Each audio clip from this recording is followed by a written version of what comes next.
bro. You gonna say something? Go ahead.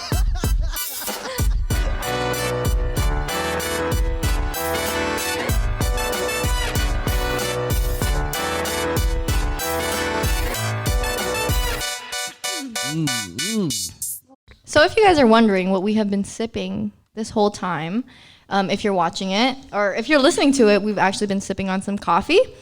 And I know for a fact that many of you, including myself, have to like run on coffee just to like, you know, get the engine flowing and like survive throughout the day. And I spend too much on like Starbucks and stuff like that, and like it's kind of not doing anything for me, you know, it's just like giving me coffee. But we have this thing called free lunch coffee. And Jonathan, do you want to like talk about what free lunch coffee is? Yes. This week's podcast is supported by Free Lunch Coffee. You know, I'm always looking for ways to make a difference, and it really couldn't get any easier than this. When you just buy one bag of Free Lunch Coffee, you're providing 10 meals to children in need. And Free Lunch Coffee gives away 50% of the money they make to end hunger in the lives of young children. How cool is that? Yeah, that's dope. I think for sure, I think there's a lot of children around the world that needs our support in essence. And I think, you know, sometimes it's trying to figure out how to support and help. It can be intimidating in essence. So I think this is one of the best ways to actually figure out and to help in terms of being able to, you know, a charitable cause. But I think we also know, like, you know, charity is great. And I think also we have to organize our community to make those changes. Yeah, and what's cool too, Free Lunch Coffee also has custom designed mugs and tumblers. And their mugs, if you just buy one of them, it feeds 10 children. Nom. That's freaking dope. If you just buy one, it feeds 10 children. And also, if you buy a tumbler, it feeds 20 children. So if you need a last minute gift for Christmas, or you just want to get something for your loved one that loves coffee, you could get them a custom made mug, a custom made tumbler. I know for a fact that like I was thinking about it, I was like, like maybe I should get, you know, like my mom or even myself like a tumbler, because I don't want to be spilling that stuff. Oh, to you? Yeah. There we go. Yeah, and that's crazy how it could feed that many children, you know. It's better than, you know, not to call anybody out, but like going to just a random coffee shop, buying a mug and not having it help the world. So Hey, that's what's up. help the world, you know what I'm saying? Yeah. And you know, beyond a fantastic cause, Free Lunch Coffee has great coffee that is specialty grade, certified organic, and fair trade. Also, they offer a 100% money back guarantee for 30 days. If you didn't love the coffee, they will give you a free refund. And you can keep the coffee, so you have nothing to lose. Hey, and Guess what? Free Lunch Coffee is offering a 10% coupon to you, a discount, y'all. So use code BRAIN at checkout. Check it out at freelunchcoffee.com. Let me repeat it. freelunchcoffee.com. Use discount code BRAIN. There you go, guys. If you love coffee, if you want to make a change in the world, just, you know, a little step by step there to get to, you know, ending world hunger, you got to buy Free Lunch Coffee. Again, use our code BRAIN, that's BRAIN in all caps, to get 10% off, and check it out at freelunchcoffee.com. Period. Welcome back to another episode of Pick Your Brain Podcast, a platform to showcase creatives, social issues, mental health, and community empowerment. Hey, where the Social. flex? Where the flex? You got No it. flex. No. And No who are flex. you? So, I'm Simone. This is Kyle. AKA DJ Asthmatic. The DJ that takes your breath away. Ba, ba, ba, ba, ba. What up, folks? It's Mike D. What's good? what up? It's your boy MC Churro, aka Jonathan. Who's a What did he- puto? A little aggressive. I don't think he heard that. That's good. No, he did. Look at his face. You heard it. Look at the. You can read. Let's go. All right, let's get into it. What's going on today, Simone? All right. As you can tell by the title, underneath, or, you know, on your screen if you're listening, it is the beauty of being misunderstood. Or the ugliness. Or the Okay. a light to every dark. For sure. You know what I'm saying? But yes. So take that in, however you want to perceive that. And while you take that in, we are going to start off with the first question. So, can you guys recall a time where you guys felt like you were misunderstood or felt unaccepted? I think for me, the idea of being misunderstood and not accepted, that's a daily struggle for me, especially for a lot of migrant communities, coming to America, and the idea we have to assimilate and to be accepted, and the idea, in terms of different language, different culture, and different way of life. In essence, like that in itself is a struggle, and it's an aspect of, trying to communicate and trying to fit in. And so that struggle of being misunderstood could be, layered in that struggle. And so for me, that's definitely prevalent in our migrant communities. So, but I think it's also prevalent in many young people. Yeah. Because the idea is they're trying to come into a new world, trying to get to know and learn about themselves, and trying to project themselves and learning about themselves, and and struggling with that aspect. So I think yeah. What about y'all? What y'all think? Yeah, like like they're obviously, like, in life it changes, situations changes where you feel that same feeling. When I first came here, when I was 5 to America, it was kind of like a culture shock. Before, I was so in the Philippines, I was so comfortable, being in school. I was the tallest one in my class. I had my little clique, and all of a sudden, like, I was literally uprooted from that and, like, brought to a whole new place where, like, I didn't know the language that much, and kids were just really different than I was used to, and obviously there was a language barrier, so I felt misunderstood in that way, and unaccepted because I looked a little different, I dressed a little different. Like, my first few days of elementary school, I remember I was wearing some, like, those dad sandals, but in pink, like, because that was really, like, popular in the Philippines because it's hot. People don't really wear shoes there. It's like chanelas and stuff like that. Yeah. But yeah, I felt really like, oh shoot, like, is this not normal here? Like, oh shit, like, maybe I should just, like, wear. Like, I got so mad. I remember getting so mad at my mom. I was like, we can't wear that there. Yeah. Because I was just so embarrassed, and, like, yeah, kids are mean, Kids are hella mean. Yeah, kids are hella mean. They're really, like, because they don't really know any better, like, with the questions that they ask. But Sure. Yeah, I think yeah. for kids, they only see something different, right? And Yeah. something different, and they're not used to. That's something that they kind of highlight and look at it in a different way. And you know what I mean? Like, so yeah, I mean, the idea of, like, you coming as a migrant with coming to a new culture, definitely Yeah. people are gonna be able to see, like, the difference in terms Yeah. of what they've known and what they've seen, and you're like, and you coming in like, oh, she's different. yeah. Oh, she different. Oh, she's different. She built a little different or whatever.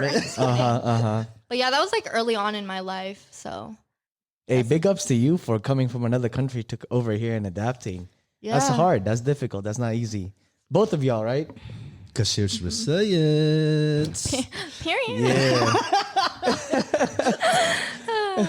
But yeah, I guess for my sake, I think right now I feel like where I'm at, I feel like I adapt very easily, and I know how to adjust to my environment.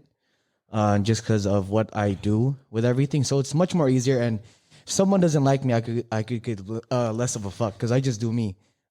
Everyone knows me as Kyle, so when you hear Kyle, like, oh yeah, that's Kyle.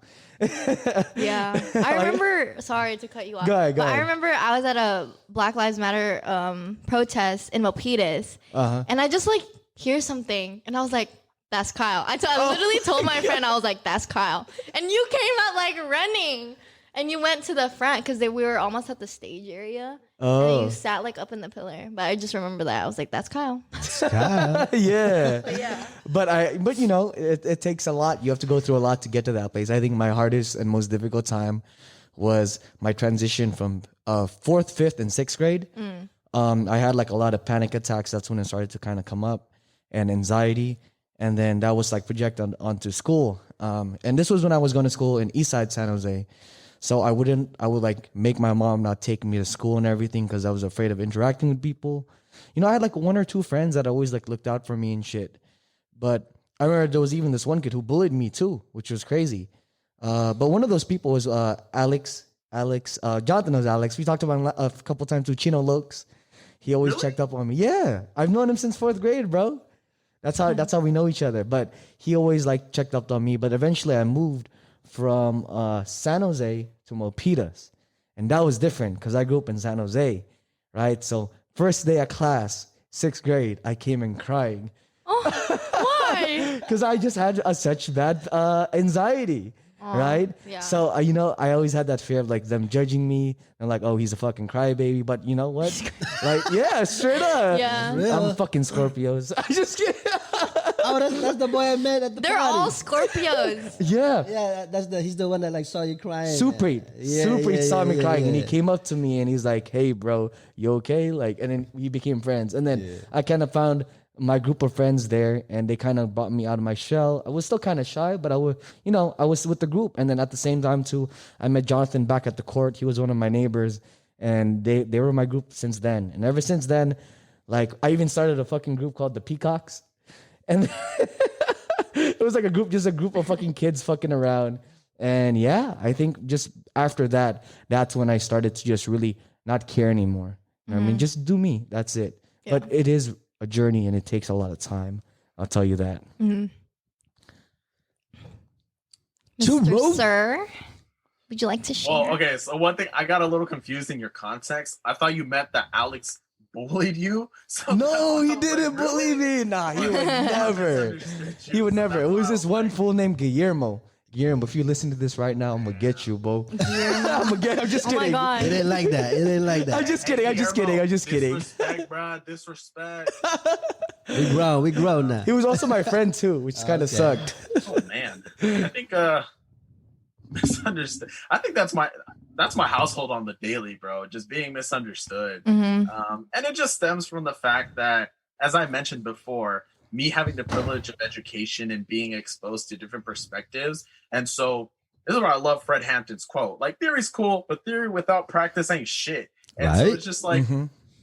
That is the struggle that I face because I'm learning all these theoretical concepts and I understand all of this. But when it comes to applying it or trying to use it among my circles and family members and friends, like that's really the hardest part. And so that's something that I face a lot in my household, with my parents, especially because now that I'm exposed to a lot of perspective and now I understand more of my culture, and give or take, because I'm kind of learning from books and like just my studies, but it also is very applicable too. So it's not like an outsider looking in, it's like me being on the inside but also looking from the outside in but being in the inside. So it's kind of weird. That was That is pretty much my household because I'll talk about things and I'll share things like when it just comes to like pejorative terms or stereotypes and that I'll call out my parents like, yo, like this ain't right and this that and they're just like, oh, like like you're being too sensitive or it's just a joke. And it's sort of like, that's not like that's such a classic, like, what do you call it, cop out move. And so I try to explain myself as well, and I try to bring different perspectives and thought, but every single time I'm misunderstood in this household, and so I get frustrated because I'm just like, like, Definitely. Yeah, I feel like. Oh, go ahead. You're not listening to understand. You're hearing to reply, and so you can't create any constructive conversations or outcomes with that. And so, that's my struggle. Yeah, I can see that. And I feel like in a lot of people of color, like in our households, there's such a barrier because like, a lot of our parents, they grew up in a different country or a different setting. And we grew up in a time where it's like everything's like thrown at us, like everything's like more accepted and like more studies show like, oh yeah, like this isn't right and like all that stuff. So there's a lot of like clash between like those two generations. And like I've definitely felt like in times like I felt really like misunderstood by like family and stuff like that. Like I hate being asked like why I do the things I do. It's just like because I want to. Like, you know what I'm saying? Like You don't want to have to explain yourself. yeah. And at the same time it's like with stuff like this, it's like okay, I can explain myself, and you could either not understand me and just, like how you said, just reply and not, move to the next level by understanding me, or you could just, I don't know what I'm saying, but you know what I'm saying? Like, it's just Yeah. like, what's the point of me trying to explain myself if I already know that you're not going to try to understand me? Like there's no So- support system in a way.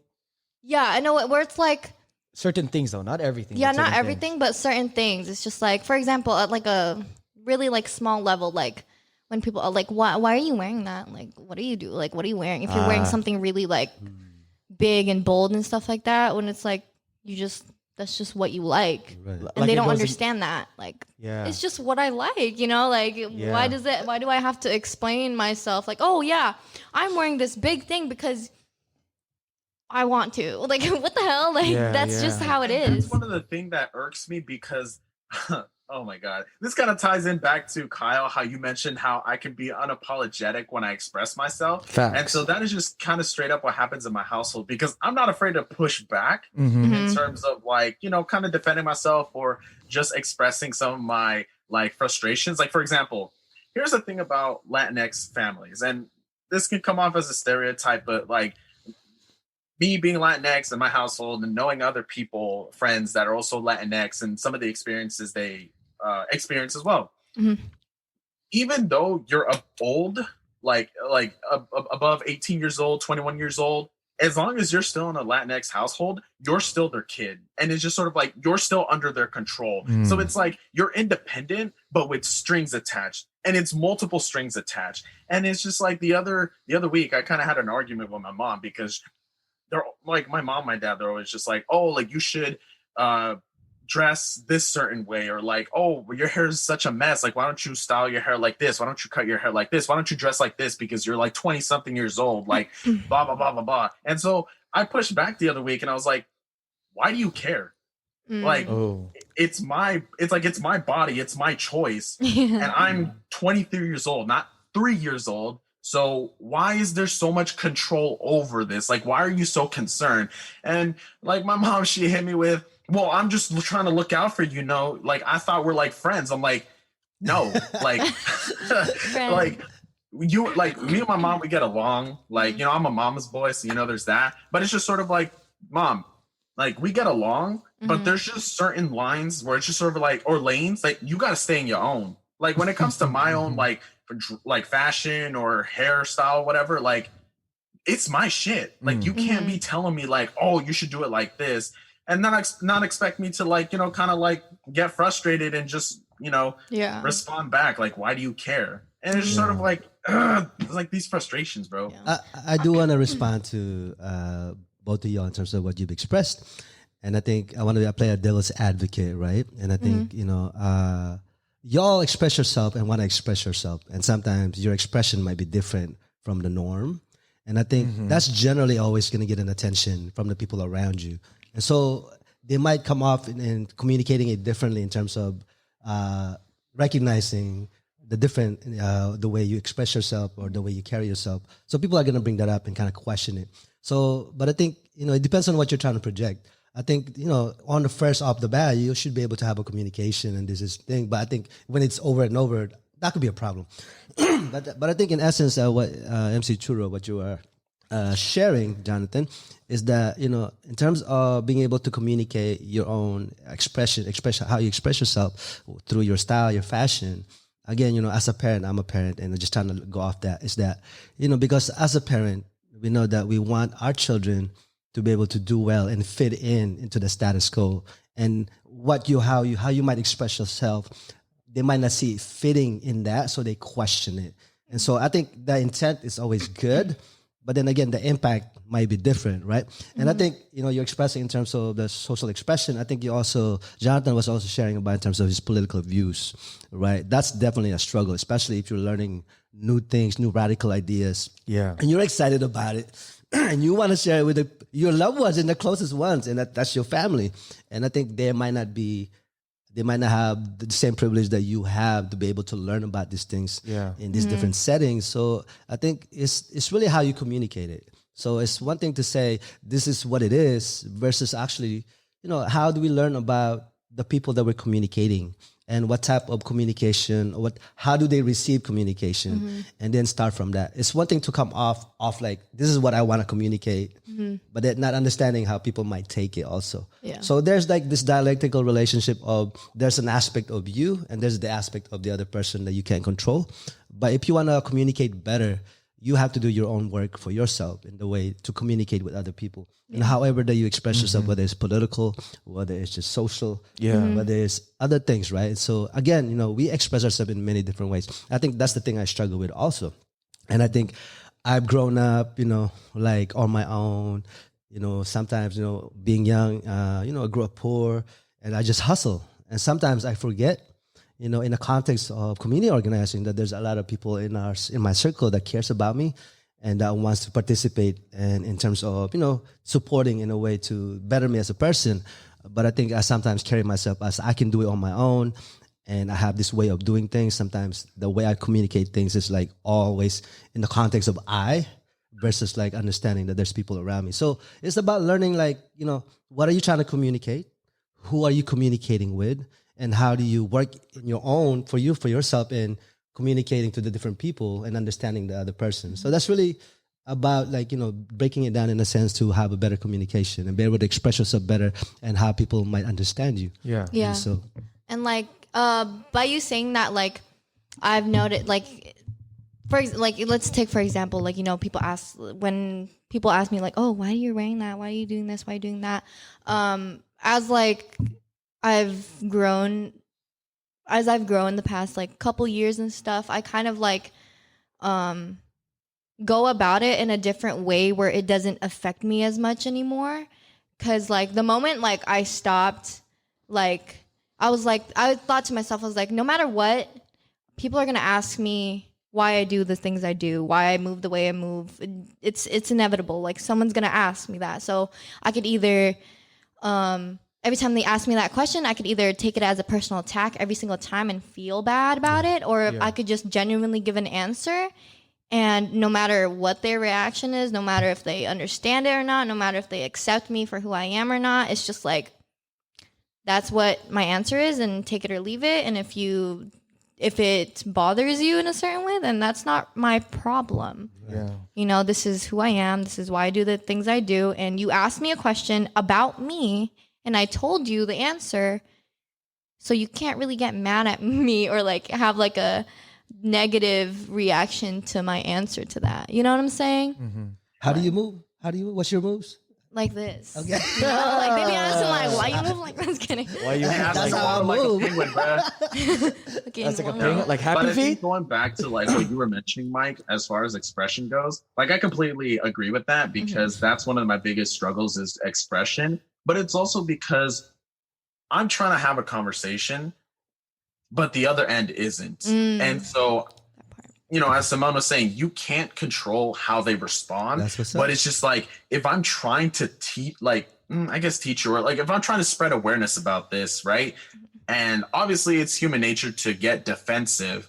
But if I keep trying to like, bring up the same point, the same perspective, but I'm being kind, but there's constant pushback, that's where I get frustrated, because Right. it's just Yeah. like, I'm trying to have a conversation with you, but you're just barking. So Yeah. I'm being kind. You're saying I'm being disrespectful, when really I'm just questioning in a positive, constructive way Right. Yeah. what you have been exposed to, what you know. And so if I'm coming at you with like a differing perspective, apparently that's disrespect. If you're just trying to have a conversation and you're asking questions, because I can understand if I'm saying like, why the fuck do you do this? Or why the fuck do you think like this? Like, that's just blatantly disrespect, right? Yeah. But if I start asking like my parents or like other family friends, right? If I start asking, you want me to dress this certain way, like suited up and like, combed over hair and a tie and all this stuff because you want me to fit in. What am I fitting into? Because to fit in, there is a standard. Now, what is this standard you assume? Yeah. Yeah. This isn't the standard. This is a hegemonic standard, a white hegemonic standard. Sure. Yeah. And it's just sort of like, if I bring that up, I'm getting clapped back. We're just sort of like, no, that's just the way things are. And it's like, no, that's the thing. You've been brainwashed that this is the order of things when it's literally a colonial practice. And so if I try to start bringing that up, right, it's hard because one, my Spanish is limited. And secondly, these are complex topics. And this is no disrespect to, like family and family friends, but as I mentioned, I have the privilege of education. And so being the age that I am and being exposed to these complex subjects, it is hard to try to bring this to light among folks who don't have that kind of privilege of like higher education. Yeah. And so that's just where I get all discombobulated because it's like, it's so hard, but it's something so vital to, to share, to bring awareness to. And it's just like that right there, just fitting in. Like, what the hell does that even mean? What are we assimilating to? Like, question this, But see, that's the thing. That's the thing. They might not know what they're assimilating to, but what does that mean? Yeah. So there's already a different perspective. And so what does it mean to actually be where they at and then be able to communicate what you want to communicate in terms of where they at and how they would understand it. You know what I'm saying? So, and also in another layer of that is like, I'm a community organizer, and a lot of my family doesn't like the idea of and disagree with me in terms of my political views. And so I'm going to try to have a conversation, but I think there's a thing that you also have to pick your battles. Yeah. You know what I mean? You know that you can't have a war or a battle at that moment in time with a specific thing. Sometimes you just know that you're not going to win, and it's not worth the time of you get stressed out or being triggered for all this, whatever have you. It's just, you got to pick your battle. And, and it's not to say that you shouldn't engage anymore, but you can find something to engage them that's on there in a sense of where their understanding is. And that's what, that's what actually a tactic of community organizing. Yeah. I'm in essence like, I want a revolution, right? Yeah. I want the world to change, but I don't talk to people be like, yeah, you gotta change the whole society. No, it's really in essence like when we organize in our community, we see where they at, what they struggle with, and then we communicate with them what that struggle is that they're struggling, and then tie it into the different things that are happening in the world, versus like, yes, I know these things, but I don't just kind of throw it up to someone and expect them to understand it. So in terms of like how we communicate and how we organize, you have to know where a person's at and what their upbringing, what their understanding is, and then go from be able to communicate where they at. Because I won't be like, yo, we need a revolution. What the fuck you saying? Yeah, like what the hell you mean? But I know you as a woman, you struggle with women issues. Yeah. And being a woman in this world is not easy. So I could be able to like be on the same level with you and understanding that aspect of your struggle. Yeah. And then you'll be able to plug in terms of what does it mean to change the world that are related to your struggle. Yeah. And so that's really how, in terms of how you communicate, especially political views, it ain't easy, you know what I mean? Yeah. And I know Jonathan's hella excited about the shit that he's learning. Yeah. And he just wants to be like, yo, I just want to share all this shit. You know what I mean? I feel that like, yo, like, you're very agitated about the world and you just want to share, especially to your loved ones, your family, like, yo, this shit's fucked up. But they might not see you that way. So then you have to figure out and get to know them in terms of what their view is of the world and start from there, So that's my take on it. Yeah, and I think also too, what I learned, like, to bring another like sensitive topic in, for example, like if you're coming from a very like conservative home and like you turn out to be gay, bisexual, or like even like you want to be trans, right? And some people don't understand that. And like I think from having loved ones that have struggled with that their whole life, of like, like in like Asian families, like that's kind of like, you're like, oh, you're just confused, or you're this, you're that. And I think too, like just observing, I noticed that like people will only understand at the certain level of understanding that they're at. So if they're at this level of understanding and you're over here, they're not going to understand you because they've never experienced what you've experienced, or they're not in your head. So, like that's, by realizing that, it's kind of like made me more, I would say like understanding and compassionate towards it. Like, I'm not gonna, if you're like being an a-hole about it and like being like, oh, like I don't understand why like if you're projecting in a negative way, then that's when it kind of becomes a problem.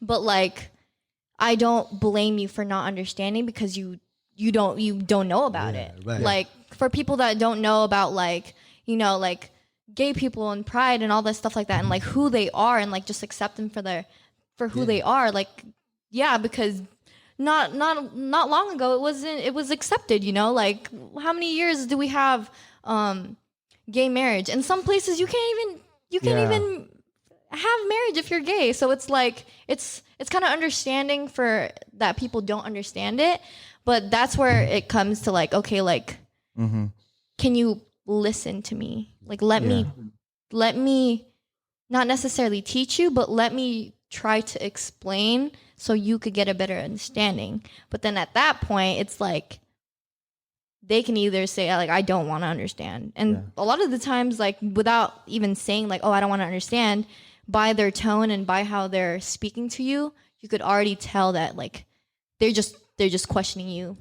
So, and to hop off of what Simone was saying, I think the biggest thing with I think one of the first steps to understanding someone is you have to have exposure to it. You know what I mean? And I think with a lot of these immigrant families that, of course, Jonathan was talking about, of assimilating, a lot of these first generations come to America being exposed to not only but their own race. So when they come here, I guess I could see why they want to be like the white man or try to adjust to society, especially with them being like the first group of minorities to come here. They're kind of stuck between both worlds, which is like the white and blacks, right? And they're kind of like stuck in the middle as immigrant families, So I think in a way, I feel like for those who, for those families who haven't had someone that was gay or had someone marry outside of the race, etc., whatever it may be, I think exposure is so important. So like for those who doesn't have that exposure and you have control over your environment, one thing I would say to the listeners and the viewers is make sure you expose your things to it. Like reach out, have black friends, have Latino friends, have all type of friends, because you can't just, at the end of the day, look at who you surround yourself with. You may think you unconsciously do it, but in a way you're consciously doing it. I feel like a lot of people don't realize that too. Like if you surround yourself around Asians, there must be a reason why you do that. I would say that. I don't know. I just and feel I like think it's like a something that you're not like subconsciously. There we you know go. what That's I'm what you're saying? trying to say. Like Yeah. it's like comfortable and like when for example when people came here, right? Like we're all the Filipinos. They're all in one area, and there's a Exactly. reason for that. Yeah. So, and I think it's also because, like, like back, I guess it's like, because for looking at my own family's experience and stuff like that, when my grandma was going to school and stuff like that, and like, I think she was a student who came, and she was able to come to the States as a student because of another Filipino that vouched for her. And I think that's also another like subconscious, like little engraved thing in us that, we gravitate towards, like, oh, like this person's like me. Obviously we like to gravitate towards people who are like us. So just one more thing. Also like, like legitly like ask those people about their experiences, because how would you really know? Yes, there's one thing, like what he said, there's theory, right? You can read about their history, you can read about what happened to them, etc. But if you don't truly know what their own individual experience is, how could you fully empathize with them? I think that's a big thing. yeah. Show. And also too, how like I don't think I was really like conscious of it in like earlier in life, but like once I like started noticing more of how like society works and how people, like when I got out more into like the world and see how people treated people and stuff, I think for me like an easy way because I like it when I like putting myself in situations where someone can talk to me and I want to further understand them as a person, because that's how I want to be treated, And I think other than looking at somebody's outside features of what they look at them like as a human being. You know what I'm saying? Like they're another human being. So it's like, how would you treat that person just as another human being? Like, you get what I'm saying? Shout. Yeah. Yeah. I mean, just one thing I wanted to touch on is like, as Kyle, you pointed out, right? And that's the thing about being in academia is you have to find this balance because it is important and it is vital to learn about others, their culture, the history, their politics, but you also don't want to overstep, right? Because you can't be like, oh, I read up on, like Filipino American experience and history. I know what it's like to be Filipino or Filipino American. Like that's just like, no, hold on. Like we appreciate I mean, okay, so let me put it this way, right? Because Like, I don't they want to only be have now a over certain speaking for level you of guys, understanding, right? right? But let's say like if somebody reads up about Latinx people, right? If you read about our history, our culture, our politics, if you come to me and you want to have a conversation to learn more, I think that's great. I find that very appreciative because that's how we come to a better understanding of folks, right? But if they start like, oh, dude, I read about Mexican like history, like, dude, I know what it's like to be Mexican. I'm just like, whoa, yeah. slow down there, my Yeah. guy. Like, you can't read oppression through a book and like live it. Like, Exactly. like you have to live that shit. You know what I'm Exactly. saying? And just sort of like just walk. It's kind of like walking on eggshells. Like, you know, being educated is great, but you also don't want to like be fooled by elitism, you know, and just start over speaking and speaking for others. So like, it's a delicate balance to really tread on. Yeah. And I think there's like, in terms of that, there's a level of understanding, but you can't like say like, what it's like because you've never experienced it, like, and then I think that's where like empathy comes in. Cause like, even if you haven't like, been in that situation or have been oppressed in a certain way that these people have been oppressed, you could certainly have your level of understanding and then empathize with the people. Exactly. And it's like not overstepping their struggles, Yeah. So yeah. Yeah, I think in regards to that, I think that, there's this thing that people say like, "Oh, I'm colorblind." You know what I mean? Yeah. Colorblind racism. Don't even get me started with that. Yeah. The idea of like, that pisses me off so but much. I think what's missing, the intent is great, right? Like we treat everyone the Yeah. same, the intent, but the impact in terms of treating everyone the same is not understanding each individual's history and struggle and culture and to be able to relate. Yeah. The idea is like you just assume that everyone is a certain way in terms of what you know. Yeah. That's very problematic. The idea of like, no, we have to actually see the differences in terms of where we're from, what struggles we've been through, and what our histories to be able to relate. Because I can't treat you the same way another person because they might have set different expectations and different experiences. And so those are the things that like, what I like I see like people use like, oh, I'm colorblind. I treat everyone the same. So no. It doesn't work that way. Now with how colonization, imperialism, and everything kind of brought that, there's no way. I mean, yes, race was socially constructed just a couple years ago, but it's so embedded into the system now. It's like not even funny. Yeah. It's bad. So you know, the one aspect of like, in terms of understanding who you're communicating, who's your audience, and knowing their own background and history to be able to engage them in what you want to engage with. Yeah. And so it has to be in a sense of what I think what we'll be talking about is that being able to relate to them. So I have a concrete example. We do this workshop, and it's called PSR, Philippine Society and Revolution. This is one aspect of me getting to know y'all because I invited y'all to the PSR, right? And so in essence, like it helps to understand where you all at and understanding of the history of specifically the Philippines, PSR's Philippine Society and Revolution.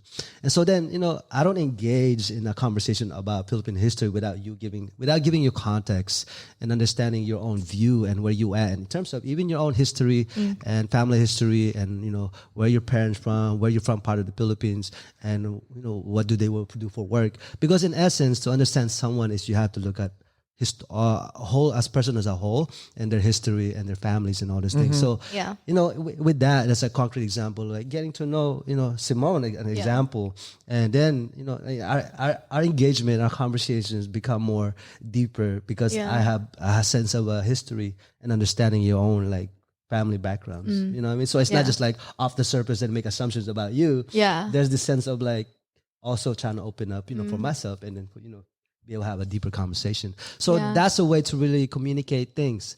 So certain political views and sets, you can figure out how to communicate it not as is, but in terms of what they can relate to. Yeah. So given it's easier said than done.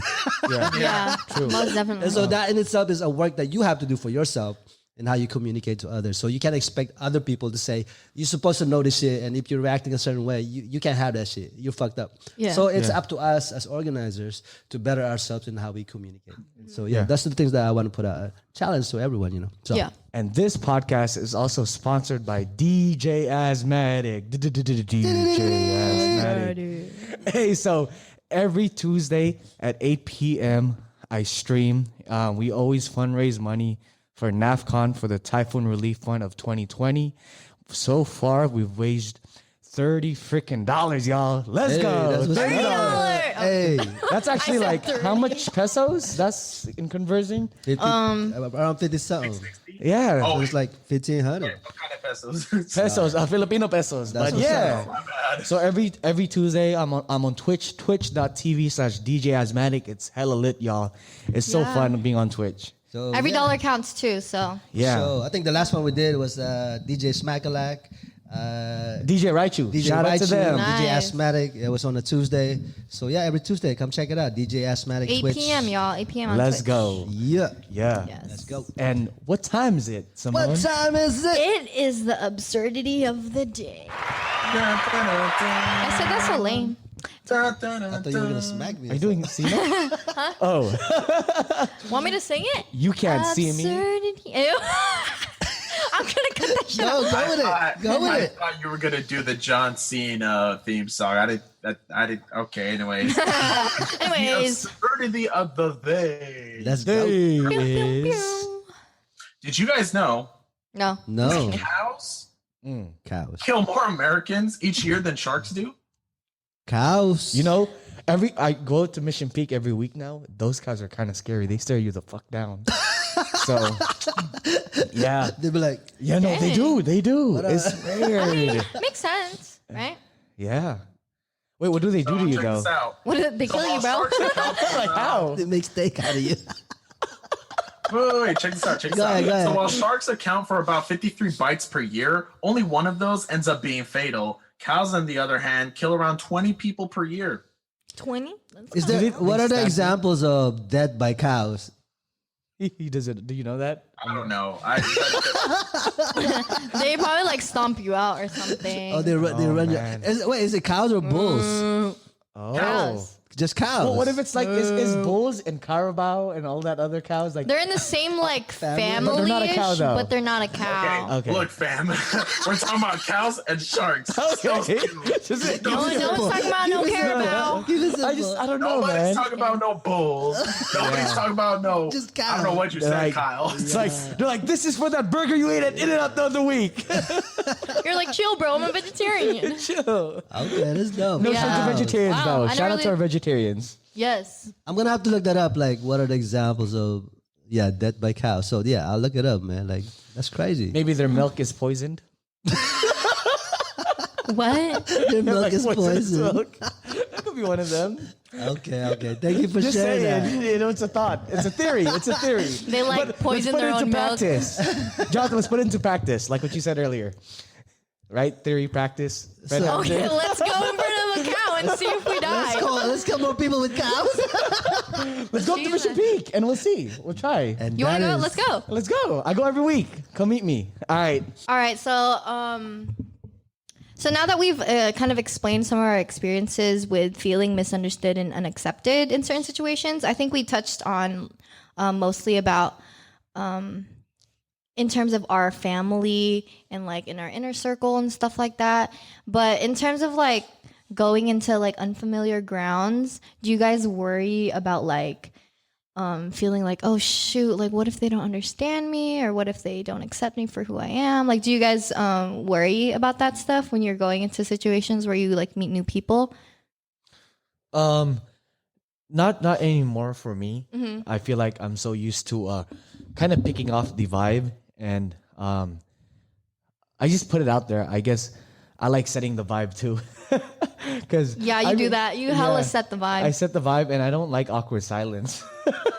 Dude, okay, let me tell you. Let me get off on a tangent real quick. Ooh.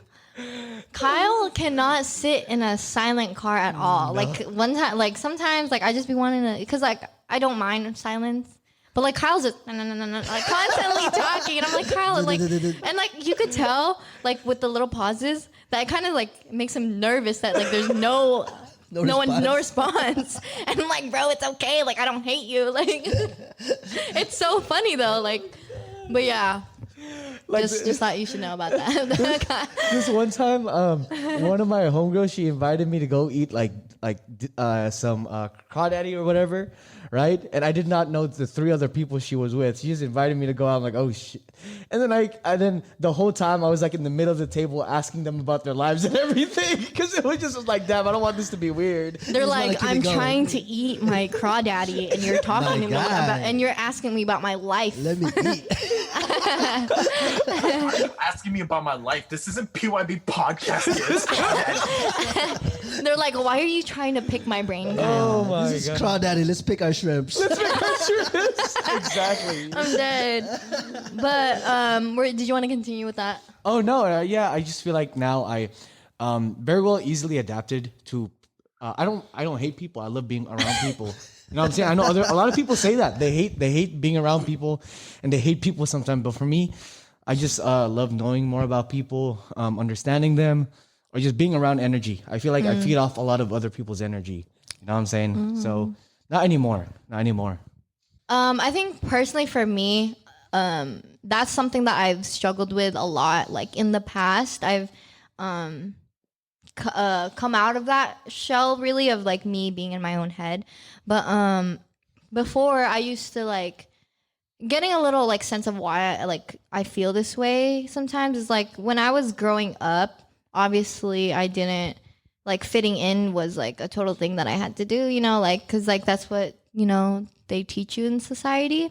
And I think also growing up I didn't have a solid group of friends really, and that stemmed from me having to move schools a lot, and also I've had situations where people just don't want to be my friend, and I just don't know why, right? Like, you know, like what did I do? What did I blah blah blah? Like I just didn't know why. And like further along, like when I've had conversations with those people who didn't want to be my friends anymore, a lot of the time, like one specific group, their answer was, oh, like the reason why like I kicked you out is just because I was jealous of you.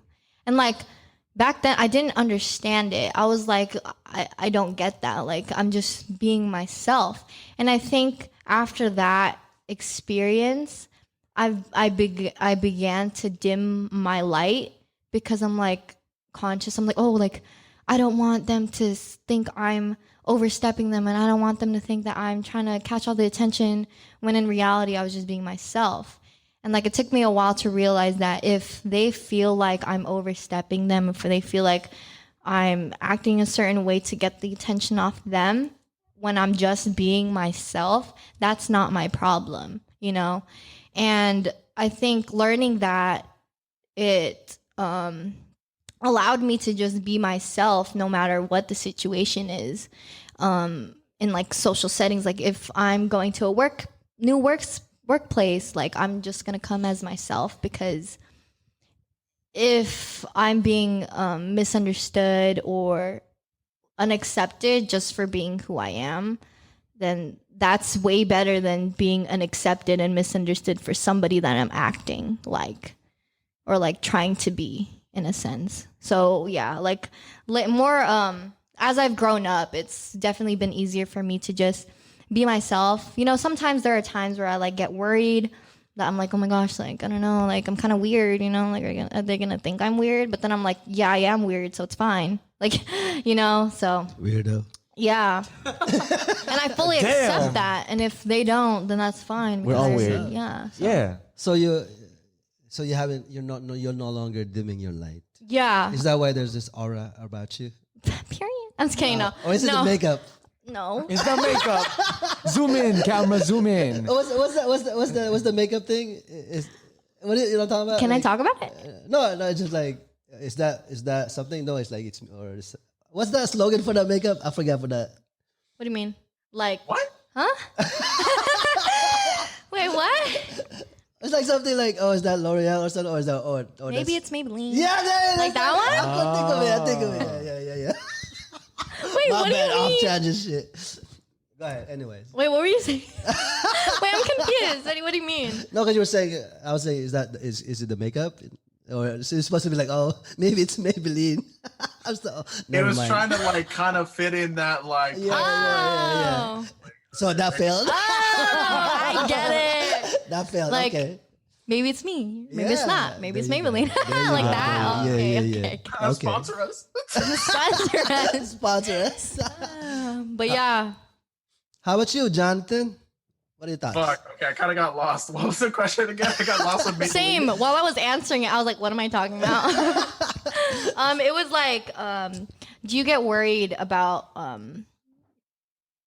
being perceived or not being accepted or understood as the person who you are when you're going into unfamiliar grounds, when you're going into when you're going into new social settings that you've never been in before, where you have to kind of like be outgoing and be yourself? Like, do you get worried that like people won't accept you?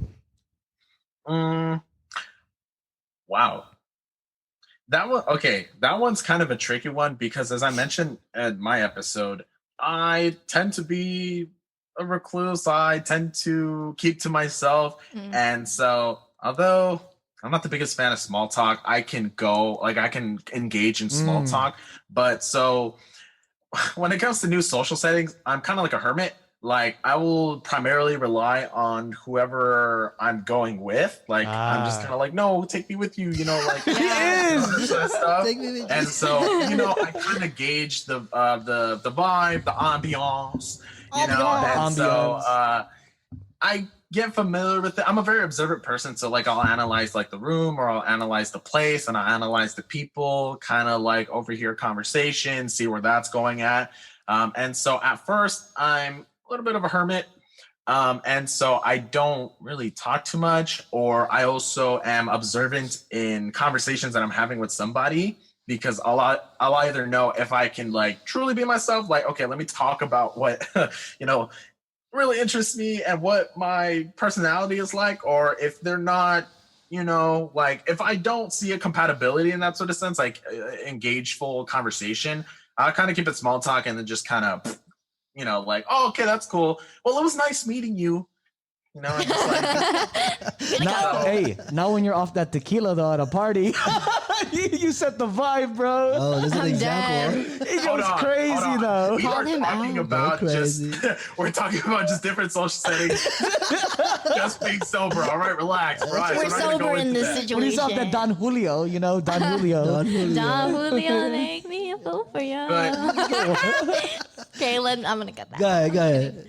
But I think that question comes a little bit tricky to me because when I hermit, it's not necessarily like, it's not so much like, am I going to be accepted here? Or like, are people really going to catch my vibe? It's more so like, I don't know you. Like, it's like, I just don't know you. And like, Why are you talking to me? Meeting new people, I'm just like, I'll just, I'll stick with whoever I know that's at this social setting. And if they have a friend that ends up being cool, then it's just like, oh, okay, then I'm like kind of free flowing. I'll start spilling my own spiel, and I'll reach like, I guess I form an understanding. And so I kind of get excited, like, oh yeah, I made a new friend, and so, I don't know. This question's kind of tricky because it's not so much that I want to be understood in new social settings. It's more so like, bro, I don't know you. Like, Yeah. like I'm just I don't a know very you. awkward person for introduction. I don't So know like, you. that's just kind of like me. So I don't know if I answered the question, but like, that's just kind of where I'm coming from. Yeah, Bro, I know I the- see what you mean. You say, bro, I know the rap god lyrics. Yeah, but I'm He's just like, It's like, I rapping. just imagine like Jonathan with a drink with a person next to him. He's just rocking back and forth. He's like, so like Eminem or something. That's not him. That's not You know him. what I'm He's saying? the one dancing. And then, But like, that's what I imagined when he was explaining it. You know, and like, I put an Yeah. electron out, then he goes off. Ooh, Yeah, and I don't get me think- started. I think too, like in like situations. As for me, when I'm very like weird. Like sometimes, like I'm very like shy and timid, and I don't really speak much. Like I analyze a lot, and if I don't feel like the vibes, then I'll just be like, yeah, I don't know about this one. I kind of feel uncomfortable. But then there are times where I would literally like just like ask hella random questions. Not hella, but like just start off with a random question. And like people love it when you ask shit about themselves. Like when you engage in a conversation and it's all about them. Like even if they don't realize, they'll be like, "Wow, I really like her," and I didn't say anything about myself. I literally just like asked you questions about yourself. Like it's a little like, you know, I'm pretty sure you learned this in psychology, right? Like people love when like you speak to them about themselves. So tell us Yeah. about your Martian, man. About me? Well, Sample. all I do is you know, watch Edit Harry PYB podcast episodes. Let's edit PYB podcast episodes, watch Harry Potter, watch Star Wars. As Star Wars. Right now I'm watching the whole Marvel cinematic universe all over again. So yeah, that's all I do. And homework.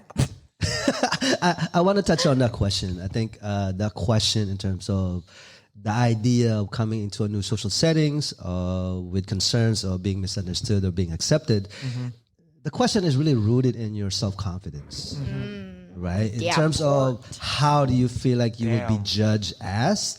So then you become worried about other people might react to you or might think or how perceive you. So, you know, in essence, like, you know, in my younger days, definitely like, you know, because again, we're trying to fit in, assimilate, and be accepted in essence. So we try to make changes in ourselves while we're trying to find ourselves. And, you know, like there's so many changes that we go through to try to fit in. And while we're going through those things, we find ourselves and we become confident of ourselves. So I think I did those when I was young, trying to fit in, trying to talk the lingo of how they talk, how dress out the way they dress so I could be accepted. But now, in essence, like I can be in any spaces. And because I'm confident about myself, that, you know, I have no intention in terms of harm, that I have good intent, I think that gives me enough confidence that I can just blah, blah, blah with anybody. I think Kyle's birthday party was like, I was like the oldest one in there, like hella young. And, you know, Wait, were you there last year? yeah. Oh no, he wasn't there last year. No, not last year. His but Kyle's little barbecue Yeah, this yeah. year. We had an outdoor one. So we just had a It pandemic was very party. safe. Yeah, it was an outdoor okay. It was one. outdoor. So that was an example. I didn't really know anyone other than Kyle, and Kyle was going crazy and doing his thing, and so I'm just like left alone in a crowd of people that I don't know. But you know, I was able to like blah blah blah with one of James. A few people. I think. a few James, people. Supri, you know, Vincent. and again, in terms of like Yeah. we talked about how you communicate is like understanding where they at, Yeah. and being able to see what they're willing to conversate and share, and that's where you can really focus on and to be able to continue the conversation. So then from Supri, Yeah. our conversation was like way different from the next person because the next person might not have The same similarity, like they were in a different they have a different mindset. So Yeah. I would adjust accordingly, but still be me in essence.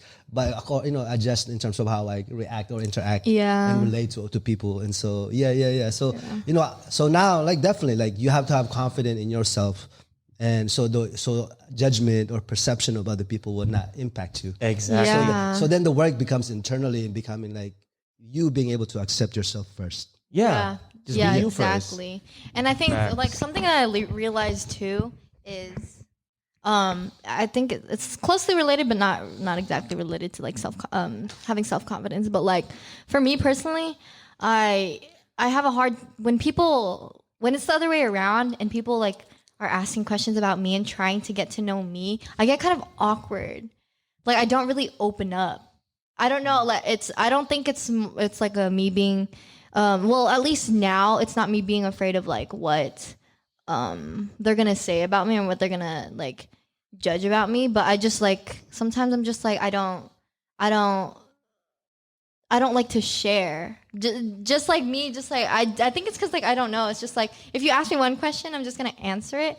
And And like that's it. And that's just like how I am. But if I ask you a question and I'm interested in the same thing, or I know a little bit about what you're interested in, that's when I could really get a conversation rolling. But like when it's like me, like you're asking questions about me, I get hella awkward. I'm just like, oh my God, like, why do you want to get to know me? Like, you know, like, but I think there's one thing in terms of being able to share. Yeah. That's one thing when someone's prying at you. Yeah. You're like, okay. I'm like, whoa, like, I don't know about all that. But yeah, and like, I think also like, as the title of this podcast, the beauty of being misunderstood, the beauty in it is no matter where you go or who you speak to, as long as you accept yourself and you understand yourself, no matter what situation you're in, you have that self-confidence to be like, okay, this is me.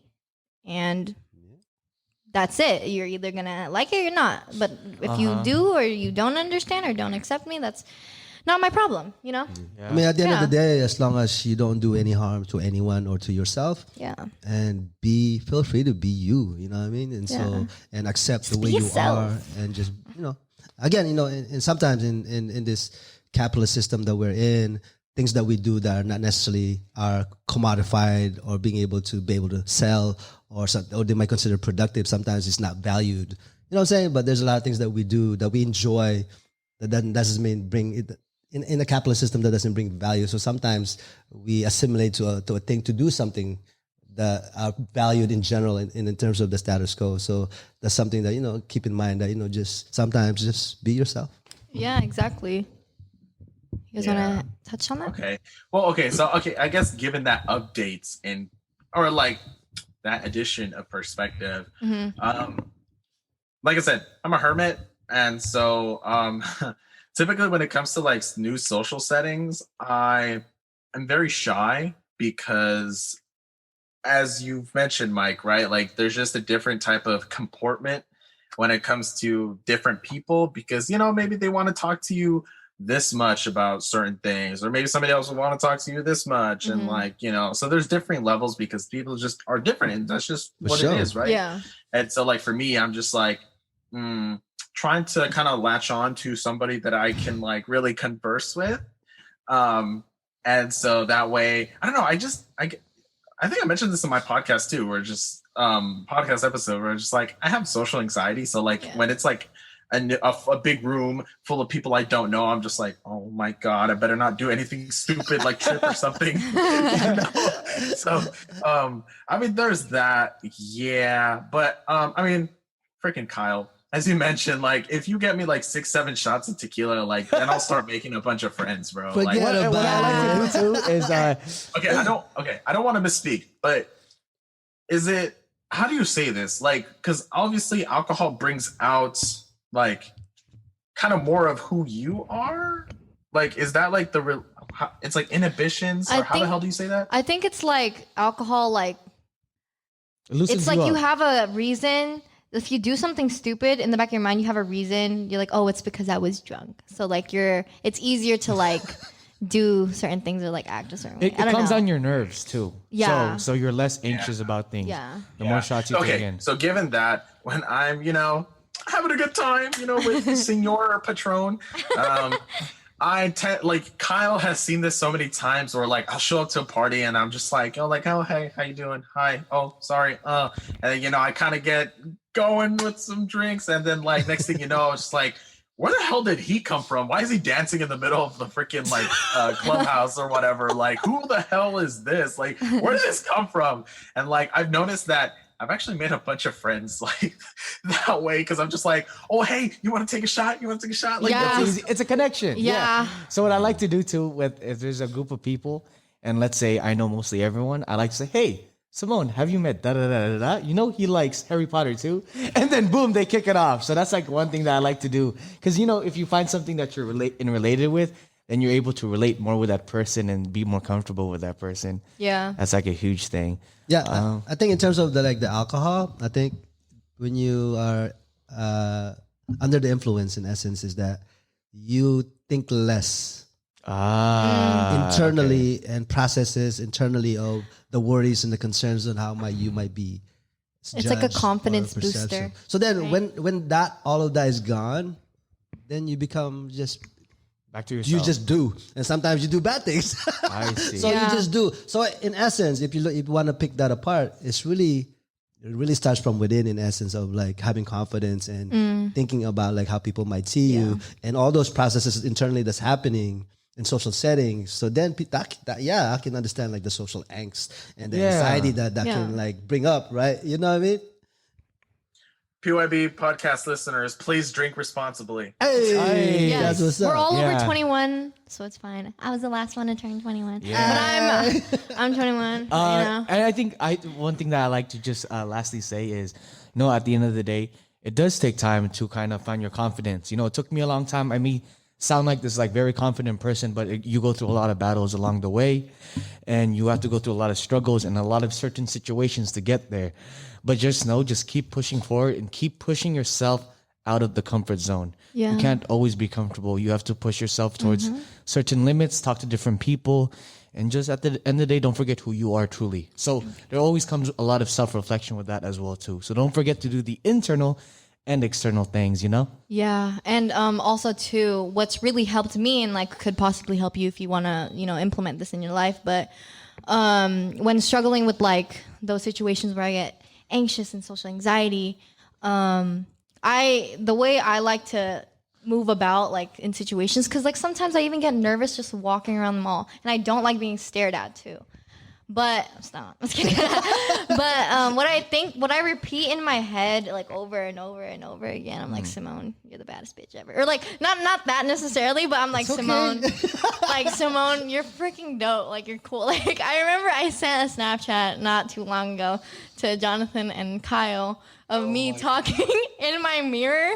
What did I say? What did you say? I was like, Simone, like I didn't say my name. I was like, you're the coolest motherfucker I know. And like literally, like if you speak to yourself like kindly like that, I know it sounds corny, and like I'm pretty sure a lot of people say like, oh, you need to speak nice to yourself. But literally, like that's what I do, and it's not in a way to like say like I'm like better than everyone else. It's just like for me to be like, yo, like you're dope, like it's fine, Yeah. like you're okay. And Yeah. yeah, that's like something that I do, like just walking around, like especially if I'm by myself and I have like no one to like shy behind, and like that's why like how I walk too. I walk in a very like you know what I'm saying? Like I walk very like tall and confident, because if I act the part, then I'll eventually like feel the part too. So Yeah. yeah. Let me affirm that. You're a bad bitch. Period. Facts. All right, y'all. That is the end So funny. of our podcast. We'll end on that note. Yeah. We'll end on We're that all note. bad bitches. You know what I'm saying? You're a bad bitch. You're a bad bitch. You're a bad bitch. As long as you're yourself. I'm okay. As long as you're authentically yourself and you move in a way where you're just being you, no one could like tear that down. Facts. You know what I'm saying? So Be your most authentic self. oh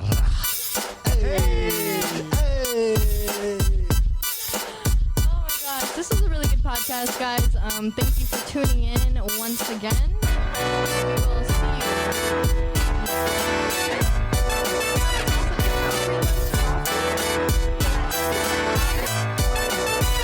And yeah. Freelunchcoffee.com. Follow us, PYB Podcast, on Instagram and Facebook. Let's go.